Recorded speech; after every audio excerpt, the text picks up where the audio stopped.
Well, good morning, my friends. Let's have some morning devotions together. Did you read Hebrews 7?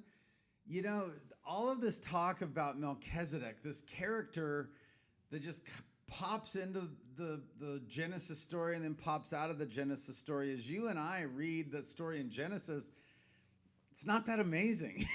Like all of this connecting Jesus to Melchizedek and just all the talk of it sounds like that's not how you and I would lead a conversation about Jesus. But to the Jewish first century mind, man, Melchizedek was an amazing, astonishing character that had been, I don't want to say blown up, but the amount of space written about him was not the same as the amount of space he took up in the thoughts of the first century Jews.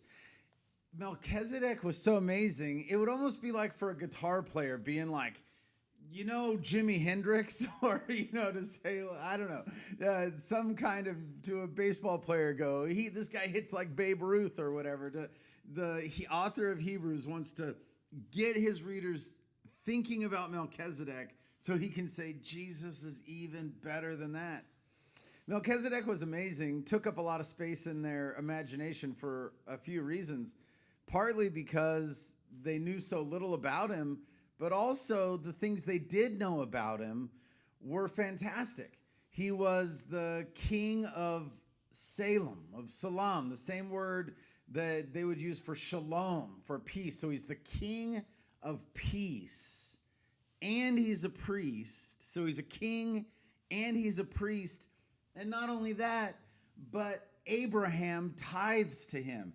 Abraham honors him. And man, if you are thinking about who Abraham is in the Jewish imagination, he is the father of the whole nation. And so if Abraham recognized that Melchizedek, who served the Most High God, was the king of peace, and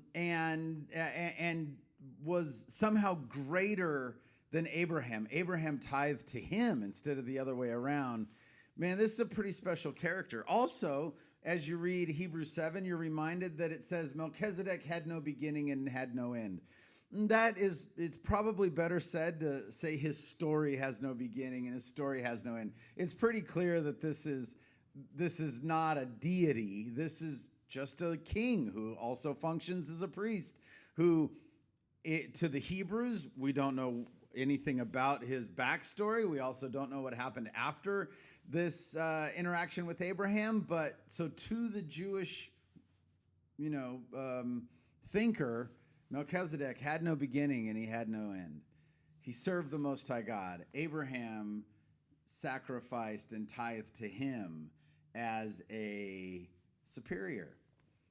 And it's like the author of Hebrews would love for you to enter into this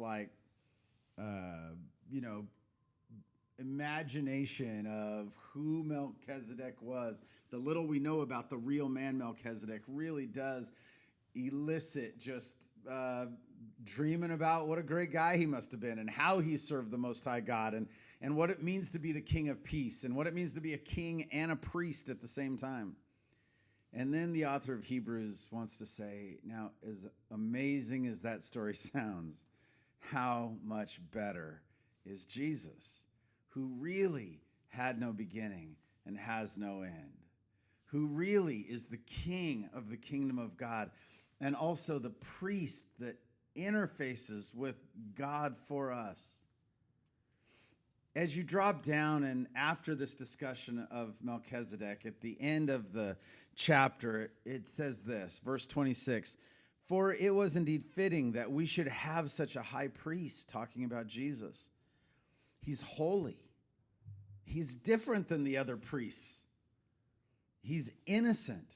Oh, the priests, they have to sacrifice for themselves before they sacrifice for the people. Not Jesus. He's innocent.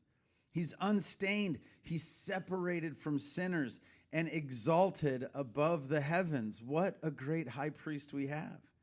He has no need, like those high priests, to offer sacrifices daily for his own sins, And then for those of the people, since he did this once for all when he offered himself up.